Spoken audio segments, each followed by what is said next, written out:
I want to talk about the worst leader in the free world. Well, what we tell ourselves is the free world. Justin Trudeau, Prime Minister of Canada. This guy is absolutely terrible. He's the king of woke. He's a dreadful, dreadful leader.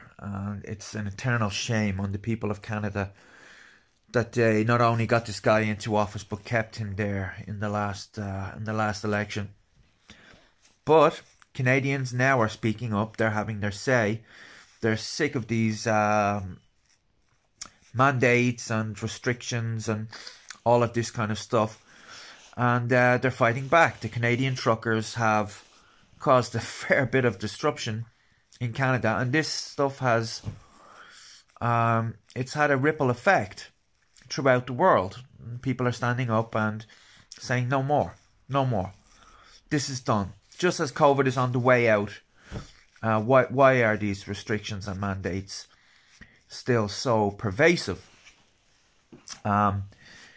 Justin Trudeau is acting like a dictator. You know, Elon Musk put out a tweet comparing him to Hitler. Obviously, that's tongue-in-cheek. I don't like Hitler comparisons because I didn't like them with Trump. I don't like them with Trudeau. It's frivolous, and it's you only use that comparison in a very specific circumstance. But he's having bank accounts frozen. People even bringing fuel and food and gasoline to the truckers to maintain them were being stopped from doing so. To freeze people's bank accounts in a free society for protesting in what is a peaceful protest is astonishing. Trudeau is an admirer of the panopticon that is China, the police state that is authoritarian China. So I suppose we shouldn't be too surprised. Freezing bank accounts, not only of the truckers, but people that are there to support them. It's pretty astonishing. You saw him in the Canadian Parliament berate a Jewish lady and accusing her of standing with people who are okay with flying swastikas. Now, I didn't see any swastikas. If somebody there flew a swastika, then he should be shamed and criticized, absolutely. But if there was one guy with a swastika, Justin Trudeau is the very kind of person, and he has done this, that if there is a group of Muslims complaining about some issue or protesting about some issue, which is their right, and one of them had an ISIS flag, Justin would be the first to stand up and say, don't generalize. We're not going to smear the whole because of the actions of one or because of the unscrupulous views of a single person. So he applies this charity to groups that share his politics or are on his side of the political spectrum, or are a group, in his perspective, that is a, quote, minority. So, yeah, he doesn't apply this logic across the board. But I have to think that Trudeau's time as Canadian Prime Minister is up. It just has to be. The people there are sick of these mandates. This stuff it's over. Come on. It's, you know, people are smearing them as anti-vaxxers and all of this. 90% of the truckers are vaccinated. It's not anti-vaxxers that they are. It's anti-mandates. There is a big difference. So, yeah, the media coverage on this has just been so eye-opening. You know, people have donated to GoFundMe to support the truckers. The funds were seized by Trudeau's government and not allowed to go through. This is authoritarianism.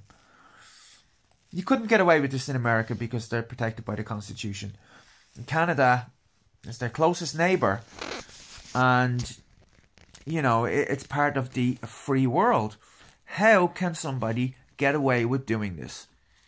It's pretty astonishing. And the fact that no Western leader has come out and criticised this. Where's Boris Johnson, that useless fool? Like, why doesn't he criticise this? Emmanuel Macron, you know, our Taoiseach here in Ireland. Where is the criticism? I'm sure Bolsonaro will do it, or the right-wingers. I'm sure there'll be vociferous criticism from Poland and Hungary and the sane countries around the world, but Western European countries, where is the criticism of these tactics? Their silence is absolutely deafening. So the media has been very unfair to these truckers. There has been no violence until the police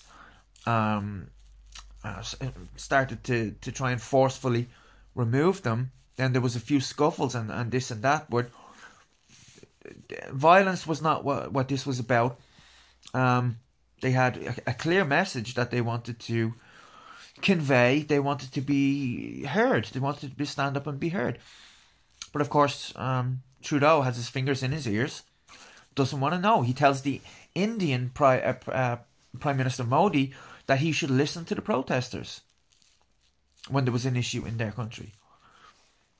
You know, he can't take his own advice in Canada. He's intransigent. He's stubborn. He's so far to the left that he will, if he goes any further left, he'll fall over. He's a complete disaster as Prime Minister. You know, when asked by somebody why should 50% of the people in Parliament be women, his answer to that was, it's 2015. To give an answer like that sounds virtuous to most people who don't know anything about that issue and won't scratch under the surface. To say something like that, such a banality, such a platitude like that, shows that he has absolutely no clue about anything that he's doing. And he assumes the people he's talking to don't have a clue either, or won't, as I say, scratch under the surface and do the work needed to understand any of these issues. But he's a disaster as Prime Minister, and I can't believe Canada voted him back in. But he's got to go. This has to be the end of Justin Trudeau and everybody like him.